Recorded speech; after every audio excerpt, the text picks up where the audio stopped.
Si tu regardes cette vidéo, c'est certainement que tu es en train de réviser, soit pour le brevet blanc, soit pour le brevet des collèges. Tu es au bon endroit.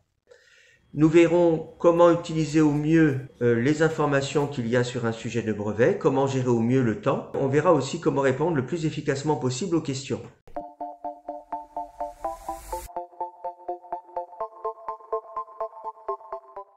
Commençons par un premier conseil, ne pas céder à la panique.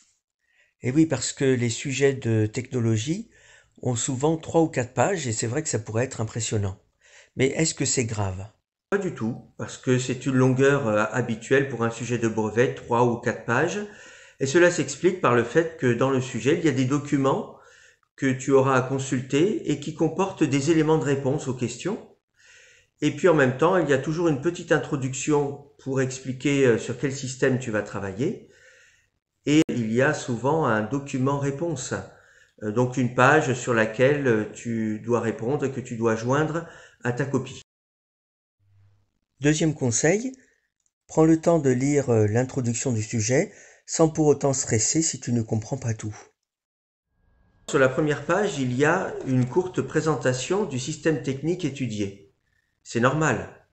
Les rédacteurs du sujet sont obligés de présenter le système sur lequel ils vont te poser des questions. Cette présentation est nécessaire. Maintenant, si tu n'as pas tout compris, ça n'est pas dramatique, puisqu'en réalité, tu verras que dans chaque question, on te dirigera vers des documents qui te permettront de répondre à la question. Troisième conseil, regarde bien si les questions sont indépendantes, et si c'est le cas, choisis par quelle question tu vas commencer. Dans la plupart des sujets, les questions sont indépendantes. C'est-à-dire que tu peux commencer par l'exercice numéro 2, ou l'exercice numéro 3, ou l'exercice numéro 4. Alors comment choisir par où commencer? Le mieux est de regarder rapidement les questions, de voir quelles questions tu serais capable de faire le plus facilement possible.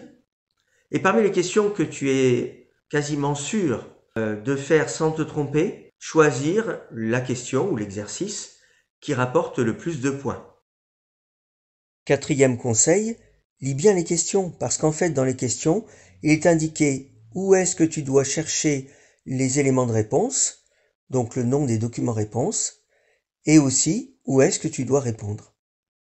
Cinquième conseil, plutôt que de chercher comment formuler ta réponse, réutilise tout simplement les expressions, les mots qui sont donnés dans le sujet. Le plus simple, c'est d'écrire la réponse en reprenant les mots qui sont dans le sujet. Ça t'évitera de faire des erreurs, aussi bien de syntaxe que d'orthographe, ou alors de répondre d'une façon qui ne serait pas trop compréhensible pour le correcteur et qui le ferait douter sur le fait que tu aies bien compris la question et bien trouvé la réponse. C'est une petite astuce qui permet aussi de gagner du temps plutôt que de se creuser la tête à essayer de savoir comment est-ce qu'on va formuler ces phrases. Sixième et dernier conseil, surveille bien l'heure. Tu sais qu'un sujet de technologie doit être fait en 30 minutes, c'est très court. Il faut donc bien gérer son temps et notamment ne pas rester trop longtemps sur une question si tu es bloqué, mais plutôt changer de question et revenir sur les endroits où tu as des difficultés vers la fin de l'examen. J'espère que tu as apprécié cette vidéo.